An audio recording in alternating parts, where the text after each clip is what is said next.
ranged and I can fly, It's over. you got me. That's it. Right? Well, Okay, that's what I'm playing. the Bowmaster will be the one that you want to play. So Sweet. here's a little in-game cutscene. Again, still working on how this sorts out, but the Chamberlain has captured another Fizzgig, so we need to go save them. We can't let the Fizzgigs die. That's just not nice. And one of the castle guards, is carrying that off, and we have to catch them and defeat them before they get off the level. So, okay. It's a little bit of a turn-based pressure. We don't want to say time because you can take as long as you want to make your moves. But if we take too many turns, then they'll escape and we'll lose the level.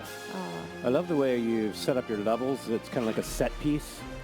So users can get a really clear idea of the layout and kind of the objectives. It's really neat. Yeah, so you've actually stumbled into one of the big debates that we have right now. Like you said, the game is still in development.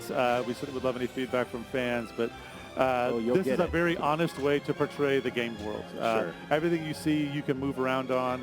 But it's we can put a skybox behind it and expand the level out and make it look a little bit more fully engrossing, but it gets a little bit more hard to play. You don't quite see where the game world ends, and the debate is raging between Bonus and NMAS right now of people on both sides talking about what we want to do and how we want that to look. So he's moved Florette down. She has a new outfit because of her different job.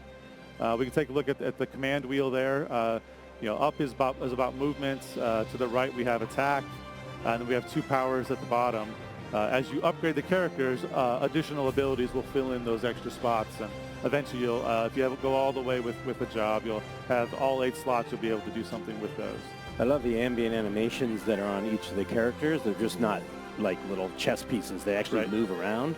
Yeah, we call those the board animations. Yeah. And it's actually one of the fun things that the animators can do to go put a lot of life and energy and personality in the different characters. And it's not entirely apparent, I think, here until you can see some more of the content, but the board animations are actually one of the elements that change out based on the different jobs that you pick. So, okay. Yeah, there'll be jobs are primarily for the hardcore strategy folks about the abilities and the stats, but those things are also impacted by the gear that you can equip. There's a gear model in the game. We're not showing that off today, but you can equip different weapons and whatnot. A Netflix show takes place about 100 years before the movie. So when that trailer dropped a couple of weeks ago, it gave people a glimpse into what the show is going to look like and the different Gelfling clans. Okay. So there's 7 Gelfling clans. They don't all get along as much as you might like. But each of them has different jobs, different gear that you can equip, and different passive bonuses that the Gelflings and some of the other characters, Fizzgigs for sure. There's another playable class of character that we're not yet ready to talk about. But with those different 3 races, you'll be able to do different things based on where they come from. That's cool. And as you mentioned, the game and the show take place 100 years in the past based on the original movie. So it must have been a lot of fun to play in this world that looked so different from what fans have already seen. Yeah, actually, we've had, like I said, we've been working with the Henson Company and Netflix. We've had the scripts for a while. We've seen all the concept art, a lot of the puppeteer tests and things like that. We're jealous. So we knew what was jealous. coming.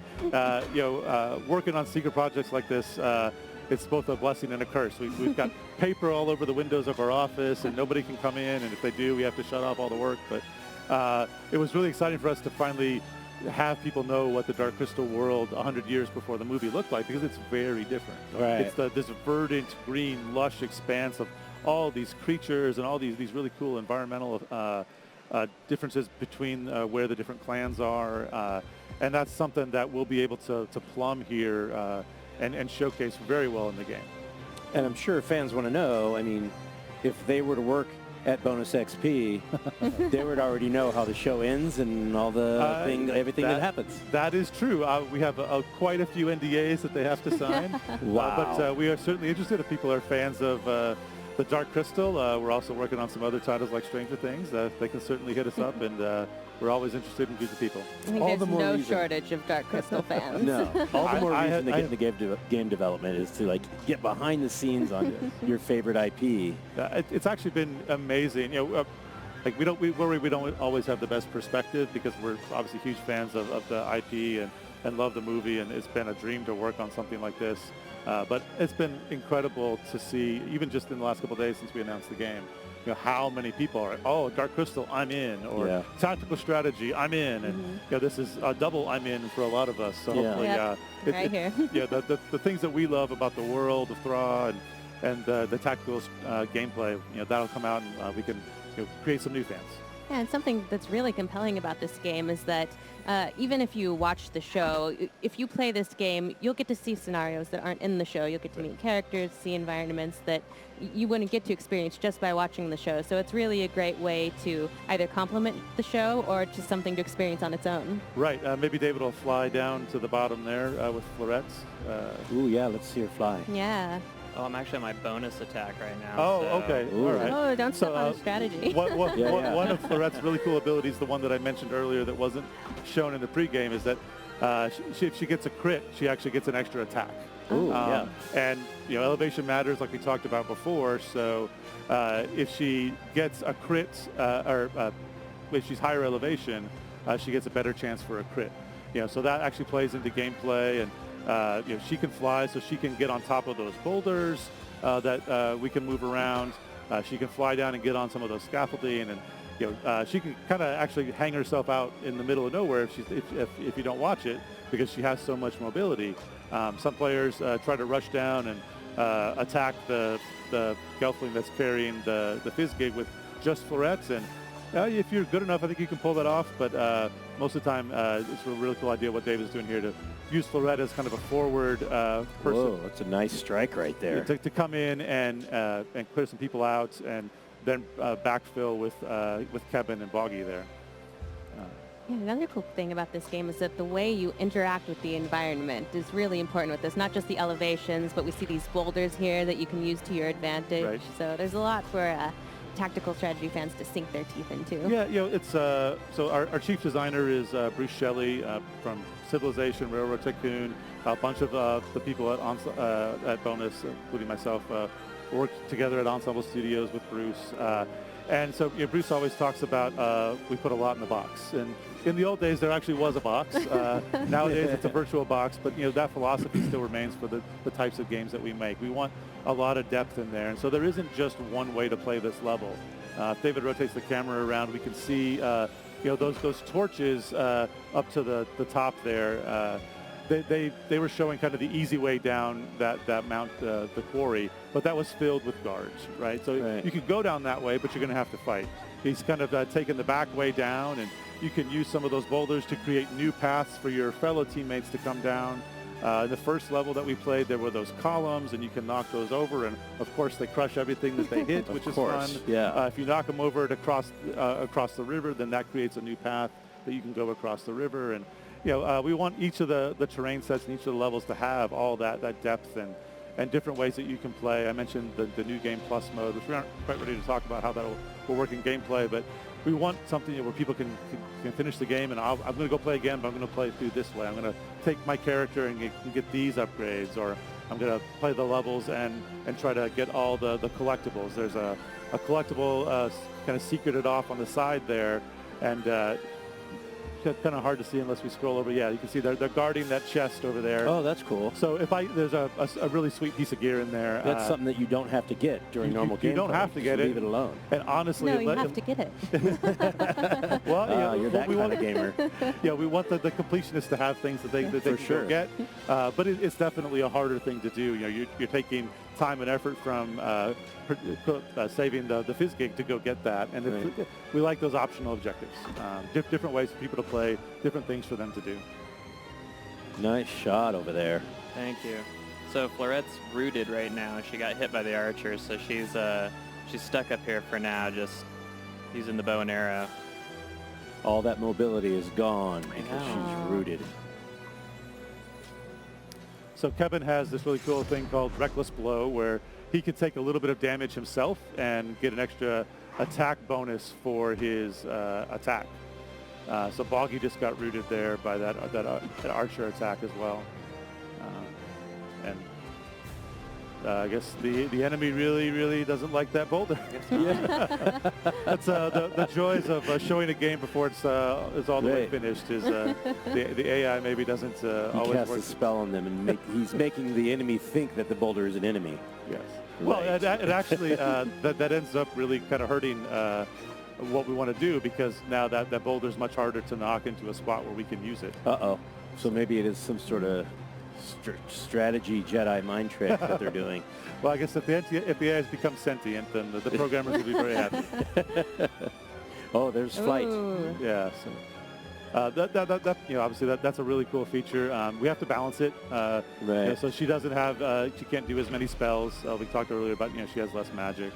Oh no. And the Bowmaster is one of the upgraded jobs. You have to work a little bit to unlock that one. Getting worried about our little friend over there. I know. Well, we have a couple of world turns left to go get over there.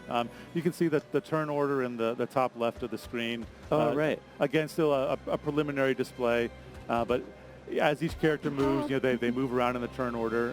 We have a really cool feature for people that are very micromanagey. If you don't take your second action, you actually don't use up all of your speed, which is how you get to go next. So if you have extra speed left over, then you can use that to kind of change the turn order if you want. And because you can't walk through enemies and you can use them to block and things like that, that can become very important on some of the later levels. If you're playing on the harder difficulty, for example, to kind of have those very specific tweaks that you make to your turn. Now, do you have, will the user be able to select a difficulty level out of the gate? Yes. Okay, so as you're playing through the campaign, and the campaign, I assume, follows the TV show. Well, it's as Audrey mentioned earlier, we have all these side quests. So the campaign, it has a really cool world map. It's one of the most fun things to work on, is taking the world of Thra and all the different clan areas that are on the map and showing those on the world and unlocking them as you make your way through. The story will snake its way through the world. And then you'll unlock this side quest, and you can go down there, and if you want to do that, then maybe you'll get a good piece of gear, or maybe you'll unlock a new party member. Right. You'll have upwards of 20 different party members that you can unlock, and even a couple that you can sort of make yourself and kind of customize all the way. So you'll be able to follow the TV show. We want people to be able to fulfill those wishes and play the season the way that they want to play it. But we also want to show them all this extra season plus content. Right. This extra things in the world that happen when maybe some characters go sort of off screen and do some things. We'll have a little 2 or 3 mission arc where they can go figure out and play through this thing that happens outside the series. And then also arena levels that you can play repeatedly to kind of level up and use them to unlock new abilities for the characters. Wow, it's a lot of content, a lot of things to do in this It is game. a lot of content. Yes. I think one of the reasons that we love gaming so much is being able to immerse yourself in all of these different worlds. And so being able to do that in the world of the Dark Crystal is just something really special. And especially coming from people who clearly love the property. We've had a lot of fun, and it's been a blast working with Netflix and the Henson Company to bring this to life in a different medium than we're used to seeing the Dark Crystal. And the show I think really presents a much broader view of the world before the events of the movie, and that there's so much there that people will be able to see. And you mentioned the trailer that kind of blew people away with all the stuff that's in there, and it's been a blast. It's hard to keep it all kind of penned up, and you really can't talk about everything Don't yet. try. To that end, to allay any concerns, this level is not part of the game. We know that the fans are not going to want the show spoiled for them. So as we demo the game before the show comes out, we're using content that we've set aside exclusively to not spoil the series. So we're fans ourselves. We hate when people give away spoilers. No so spoilers. We don't want to do No that spoilers ourselves. I saw, when I saw the trailer for this game, I guess it was Tuesday, I just sent chills down my spine just because I know of the Dark victory. Crystal. Yes, we won. Hooray. I mean, he won. Good work. Good work. I think we all Thank you. helped. We encouraged. Well, I was cheerleading for sure. Yeah, so the Fizz gig is partying on top of the knocked out Gelfling there. Oh, that's cool. Yeah,